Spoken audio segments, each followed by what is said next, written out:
Mari kita lanjutkan pembahasan kita mengenai integral kompleks dengan membahas beberapa teorema lanjutan mengenai integral kontur. Sebelumnya kita sudah membahas bagaimana menghitung integral dari satu kompleks atas sebuah kontur, yaitu dengan mengubah persamaan konturnya menjadi persamaan parametrik dalam parameter real t, kemudian kita gunakan ya semacam substitusi sehingga kita bisa mendapatkan sebuah integral atas variabel real, dan kita memisahkan menghitung bagian real dengan imajinernya. Kemudian di video yang sebelumnya juga ada sebuah teorema mengenai kaitan integral kontur dengan antiderivatif, yang mana ini mirip dengan teorema di integral garis untuk kalkulus vektor. Kalau misalnya suatu fungsi kompleks memiliki antiderivatif, maka nilai integral konturnya itu hanya bergantung pada titik awal dan titik akhir, dan nilainya akan sama dengan saat Anda mencari integral tentu pada kalkulus bilangan real.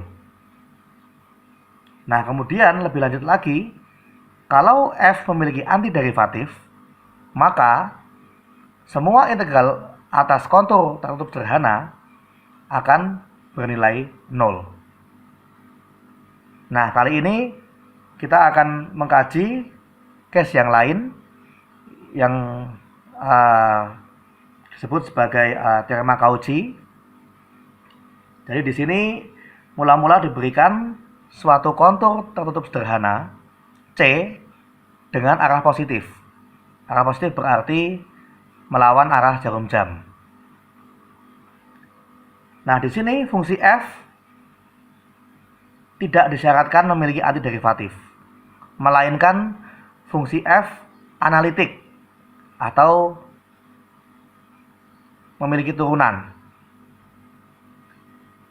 F analitik dan f analitik dan f aksen kontinu di setiap titik di dalam dan pada C. Jika berlaku demikian, maka integral atas kontur C dari f dz akan bernilai 0. Jadi di sini C ini suatu kontur tertutup sederhana. Arahnya positif. Berarti dia akan melingkupi suatu wilayah pada bidang kompleks, suatu region, suatu domain pada bidang kompleks. Nah, jika fungsi f itu analitik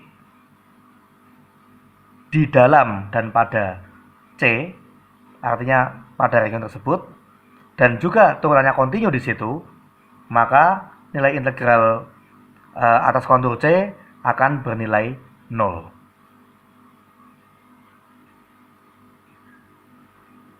Nah, kita akan coba untuk mengkaji bagaimana buktinya.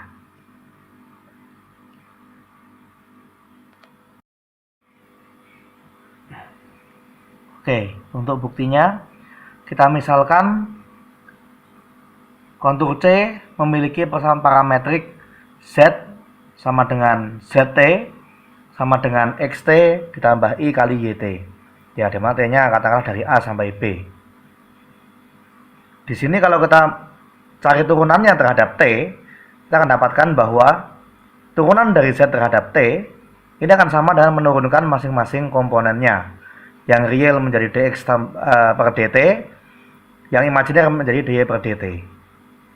Atau kita bisa mengatakan bahwa dz sama dengan dx ditambah i kali dy.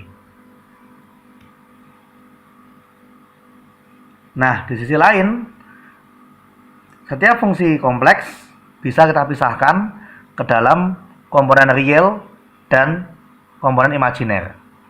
di mana masing-masing ini setidaknya akan menjadi suatu fungsi dua variabel, X dan Y, di mana X dan Y ini adalah komponen real dan imajiner dari variabel kompleks Z. Nah, mari kita coba substitusikan. Di sini integral atas kontur C fz dz ini sejatinya akan sama dengan integral atas kontur C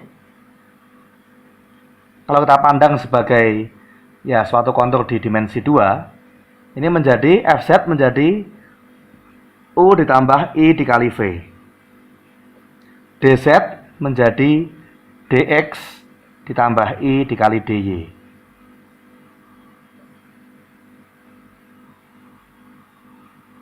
Ya, di sini supaya ada kepanjangan, u dan v saya tulis saja ya sebagai u dan v, variabel x-nya nggak saya tulis. Nah, kalau kita kalikan, ini akan menjadi integral atas kontur C dari, ya kita ambil yang real dulu aja ya, u dx dikurangi v dy, begini, ditambah satuan imajiner dikali v dx ditambah u dy.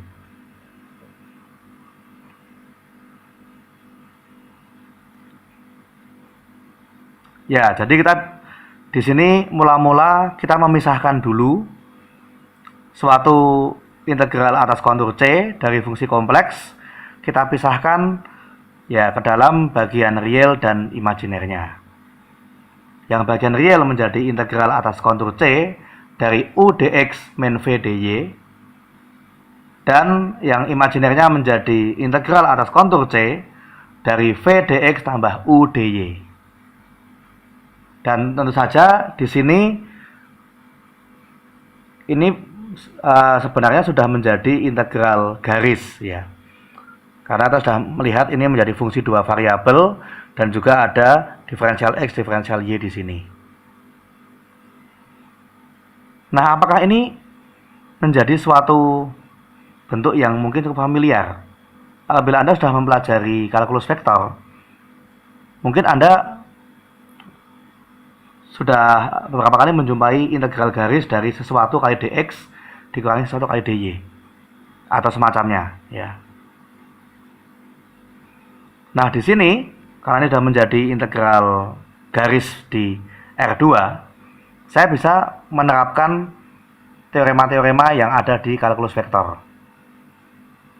Di sini saya manfaatkan bahwa f analitik dan f aksen kontinu. Artinya apa? Kalau dia analitik, dia punya turunan. Berarti di sini u dan v ini juga masing-masing akan memiliki turunan parsial. Dan f aksen kontinu. Artinya turunan parsial dari u dan v semuanya kontinu. Nah, disinilah kita bisa menggunakan yang namanya teorema Green. Ya. Coba kita ingat kembali bagaimana bunyi dari teorema Green. Jadi kalau C adalah suatu kurva lintasan tertutup sederhana yang smooth dengan arah positif di bidang R2 dan D adalah area yang dilingkupi oleh C, maka integral garis dari P dx tambah Q dy atas lintasan C akan sama dengan double integral dari do Q per do x minus do P per do y atas area D. Jadi di sini ini integral garis, yang ini adalah integral ganda atas suatu area yang dilingkupi oleh suatu lintasan. Dan teorema Green ini berlaku apabila P dan Q masing-masing memiliki turunan parsial tingkat 1 yang kontinu pada area D.